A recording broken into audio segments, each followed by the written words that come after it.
How to share your Instagram Reels on your WhatsApp status without link. Hi guys, so let's dive in. So first you have to open your Instagram app and make sure it's up to date. For that, you have to go to the App Store and here you have to search by clicking the search icon and search for Instagram in the search bar. And once you do so, click search and then you have to just look for the update. Click the Instagram app and see if any update is available and click that update option. Now, wait for the app to update, and once the app updates, I'm going to tell you what to do next. Once the app updates, click the Instagram app and click this profile icon on the bottom right corner, and then you have to open the reel by going to the reel section. Here you have the reel. Click the reel.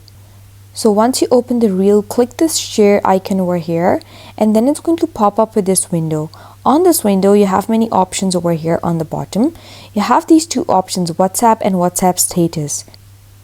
So here you can see now it has just uploaded the video to my WhatsApp status, and now I can just click the share button and just share the video. And that's how you do it.